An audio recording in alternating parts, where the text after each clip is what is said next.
स्वागत है दोस्तों आपका नॉलेज इंडिया में।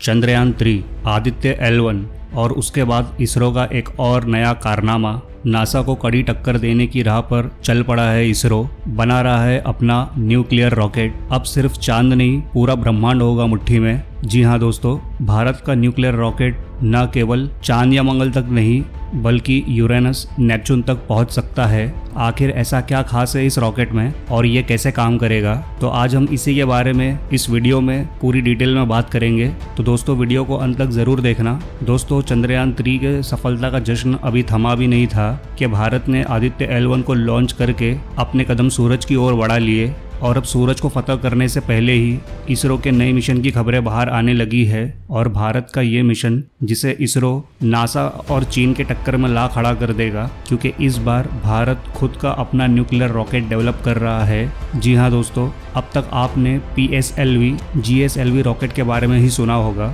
चंद्रयान 3 को लॉन्च करने के लिए भी LV-M3 रॉकेट का इस्तेमाल किया गया था। वही आदित्य L1 को PSLV C57 रॉकेट से लॉन्च किया गया था। ये सभी लिक्विड प्रोपेलेंट या सॉलिड प्रोपेलेंट रॉकेट्स होते हैं, यानी कि इसमें जो फ्यूल था वो इस तरह का था। लेकिन इनके साथ एक प्रॉब्लम आती है, ये केवल एक निश्चित दूरी तक ही उड़ान भर सकते हैं क्योंकि इनके अंदर लिमिटेड फ्यूल होता है। और जब ये ईंधन, ये फ्यूल खत्म हो जाता है तो ये रॉकेट्स स्पेसक्राफ्ट से अलग होकर गिर जाते हैं। अब हमारा इसरो जिस रॉकेट का निर्माण कर रहा है वो दरअसल न्यूक्लियर रॉकेट है, जो कि काफी लंबे समय तक उड़ान भर सकता है।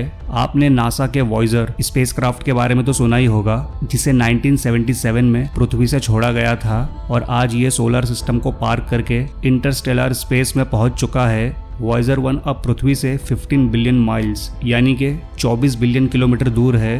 क्या कभी आपने सोचा है कि ये स्पेसक्राफ्ट आखिर इतने लंबे समय से कैसे काम कर रहा है? इसका फ्यूल आखिर आज तक खत्म क्यों नहीं हुआ? तो इसका जवाब है न्यूक्लियर एनर्जी। इनके अंदर ही एक छोटा सा न्यूक्लियर पावर प्लांट है जो कि प्लूटोनियम द्वारा बनाए गए तापमान अंतर की मदद से इलेक्ट्रिसिटी बनाता है। यानी कि अगर आपको अंतरिक्ष में लंबी दूरी तय करनी है तो आपको सॉलिड या लिक्विड प्रोपेलेंट की जगह न्यूक्लियर एनर्जी यानी कि परमाणु ऊर्जा का इस्तेमाल करना होगा। तो इसीलिए भारत इस दिशा में लगातार काम कर रहा है, जो कि ऐसा करके इससे हम दूर दूर मौजूद ग्रहों पर भी रिसर्च कर सकते हैं, उन्हें एक्सप्लोर कर सकते हैं। इससे टाइम और पैसे की भी अच्छी खासी बचत होगी। कुल मिलाकर अगर कहे तो ये प्रोग्राम हमारे देश को स्पेस रेस का बादशाह बना सकता है। इसरो ने इसके लिए देश की परमाणु एजेंसी बाबा एटॉमिक रिसर्च सेंटर के साथ कोलैबोरेट किया है। दोनों एजेंसीज मिलकर न्यूक्लियर रॉकेट बनाने की दिशा में काम कर रहे हैं। असल में केमिकल से चलने वाले रॉकेट में इतना फ्यूल नहीं भरा जा सकता जिससे अंतरिक्ष में लंबी दूरी तय की जा सके। वहीं अगर सोलर पावर की बात करें तो अंतरिक्ष में बहुत लंबी दूरी तय करने के बाद वहां तक सूरज की रोशनी भी नहीं पहुंच पाती है, जिससे रॉकेट का चलना मुश्किल हो जाता है। इसलिए न्यूक्लियर एनर्जी ही दूर स्पेस में लंबे वक्त तक चलने का एक प्रॉपर सॉल्यूशन हो सकता है।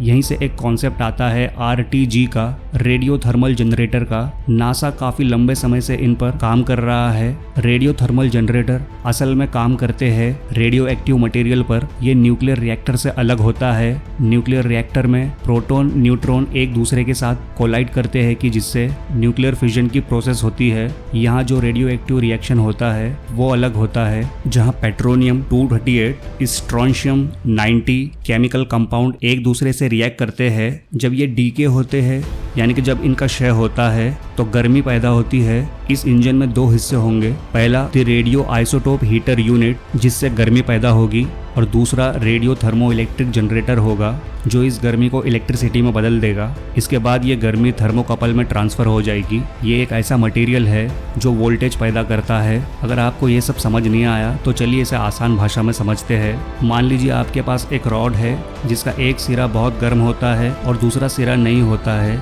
लेकिन पूरे रॉड के अंदर ही वोल्टेज होगा और धीरे धीरे ये ईंट एक सिरे से दूसरे सिरे तक पहुंच जाएगी और रॉड के दोनों सिरे गर्म हो जाएंगे। इस वोल्टेज का इस्तेमाल बैटरी को चार्ज करने के समय किया जाता है। इस इफेक्ट को सीबैक इफेक्ट कहा जाता है, जो सैटेलाइट को जरूरी एनर्जी प्रोवाइड करवाएगी। अभी फिलहाल इसरो 5W RTG बनाने की तैयारी कर रहा है। कोलंबिया यूनिवर्सिटी में साइबर सिक्योरिटी एक्सपर्ट नितांशा बंसल का मानना है कि रेडियो थर्मल जनरेटर के लिए ग्रहों के एक सीध में होने से कोई मतलब नहीं है, यानी कि आरटीजी के निर्माण के बाद हमें अपने स्पेसक्राफ्ट को लॉन्च करने के लिए किसी खास दिन का इंतजार नहीं करना पड़ेगा, जैसे कि हम अभी करते हैं। इनके निर्माण के बाद वैज्ञानिकों को लॉन्च विंडो की जरूरत बहुत कम होगी। दोस्तों, इसरो की तरह नासा भी काफी तेजी से न्यूक्लियर रॉकेट बनाने पर काम कर रहा है। वैसे नासा के स्पेसक्राफ्ट वॉयेजर, कैसिनी और क्यूरियोसिटी भी इसी तरीके के इंजन से चलते हैं, पर नासा अब न्यूक्लियर थर्मल प्रपल्जन टेक्निक पर काम कर रहा है, जिसे साल 2027 तक कंप्लीट करने का टारगेट बनाया गया है। इस प्रोजेक्ट पर नासा और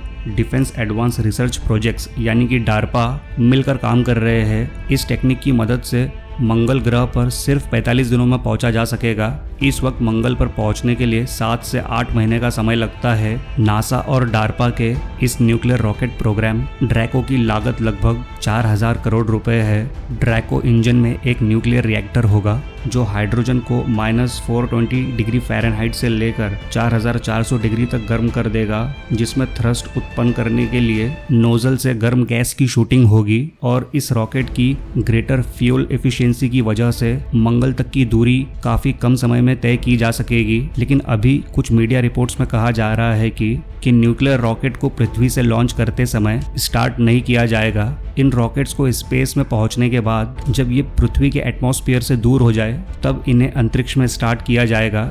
और इसका कारण ये है कि न्यूक्लियर रॉकेट को पृथ्वी की सतह छोड़ने के लिए ज़रूरी थ्रस्ट पैदा करने के लिए डिज़ाइन नहीं किया गया है। यानी कि आप समझ लीजिए, इस न्यूक्लियर रॉकेट को जो डेवलप किया गया है, इसके इंजन को, इसका काम धरती की ग्रेविटी को बीट करके धरती के गुरुत्वाकर्षण से बाहर निकलने के लिए इसे प्लान नहीं किया गया है। इसे डिज़ाइन किया गया है सिर्फ अंतरिक्ष में सफ़र करने के लिए। दोस्तों, नासा और इसरो के साथ साथ दूसरी भी कई स्पेस एजेंसियां भी अपने अपने न्यूक्लियर रॉकेट इंजन डेवलप करने में लगी हुई है, पर इसकी शुरुआत तो 1950s और 1960s के दशक में ही हो चुकी थी, जब नासा और डिफेंस एडवांस रिसर्च एजेंसी ने अपने एक स्पेस प्रोग्राम के तहत अपने स्पेसक्राफ्ट की स्पीड बढ़ाने के लिए न्यूक्लियर विस्फोट करने का प्लान बनाया था। इसके साथ ही नासा और अन्य एजेंसियों ने प्रोजेक्ट रोवर और प्रोजेक्ट नरवा भी शुरू किया था। इनका उद्देश्य परमाणु थर्मल इंजन विकसित करना था। दोस्तों, हमें यहाँ ये भी याद रखना चाहिए कि नासा भले ही हमसे पहले अपना न्यूक्लियर इंजन तैयार कर ले, लेकिन बात जब सफलता की आती है तो आज तक इसरो का कोई रिकॉर्ड उसमें तोड़ पाया नहीं है। और हमें भरोसा है इसरो का न्यूक्लियर रॉकेट भी उसके दूसरे मिशंस की तरह सफल और किफ़ायती ही साबित होगा, जिससे स्पेस इंडस्ट्री में भारत का नाम एक बार फिर गोल्डन वर्ड्स में लिखा जाएगा। दोस्तों देखिए, ये ऐसा है, जितना बेहतर हम फ्यूल एफिशिएंट बन पाएंगे, जितने कम ईंधन की ज़रूरत पड़ेगी और जितने कम ईंधन से हम जितनी ज़्यादा दूरी तय कर सकेंगे, हमारे पास ऐसा ईंधन होना चाहिए कि जिससे कम मात्रा में हम काफ़ी लंबी दूरी तय कर पाए। इससे हमारी फ्यूल कैपेसिटी जो है उसका हम ठीक तरह से इस्तेमाल कर पाएंगे। हमारी फ्यूल कैपेसिटी एक मिनिमम लेवल तक ही हो सकती है। ज़्यादा फ्यूल कैरी करके अंतरिक्ष की यात्रा करना बहुत मुश्किल काम है। अगर हमें अंतरिक्ष में बहुत ज़्यादा दूर तक ट्रैवल करना है, वहाँ एक्सप्लोरेशन करना है, वहाँ खोजें करनी है, तो हमें चाहिए बहुत ज़्यादा हाई एफिशिएंसी वाला फ्यूल, जिसे हम अच्छी खासी मात्रा में उसमें हम फीड कर सके स्पेसक्राफ्ट के अंदर। लंबे से लंबे दूर सुदूर अंतरिक्ष में जाकर वहाँ के रहस्यों के बारे में डेटा इकट्ठा करके यहाँ धरती तक भेजे, तभी जाकर हम अपने अंतरिक्ष को समझ पाएंगे। ब्रह्मांड के जितने डीप तक और ज़्यादा डीप तक हमारी जितनी टच होगी, उतना ही हम ब्रह्मांड को समझने में सक्षम हो पाएंगे। और तभी ही हम ये समझ पाएंगे कि आखिर ब्रह्मांड बना कैसे है, आखिर ये पृथ्वी क्यों है, ये सौरमंडल क्यों है, क्यों चांद है, क्यों सूरज है। ब्रह्मांड के रहस्यों को समझने और इस धरती को हमेशा हमेशा के लिए इंसानों से आबाद रखने के लिए, चीज़ों को खोज कर लाने के लिए हमें ज़रूरत है इसी तरह की टेक्नोलॉजी की, न्यूक्लियर रॉकेट की। दोस्तों, आखिर आपको ये जानकारी कैसे लगी नीचे कमेंट करके ज़रूर बताएं, और ये वीडियो अच्छा लगा हो तो लाइक ज़रूर करना, और अगर इस चैनल पर पहली बार आए हो तो सब्सक्राइब करके बेल आइकन को दबाकर ऑल ज़रूर करें, ऐसी इन्फॉर्मेटिव वीडियोस की नोटिफिकेशंस पहले पाने के लिए। तो मिलते हैं नेक्स्ट वीडियो में एक नए टॉपिक के साथ, तब तक ध्यान रखिए अपना। जय हिंद, जय भारत।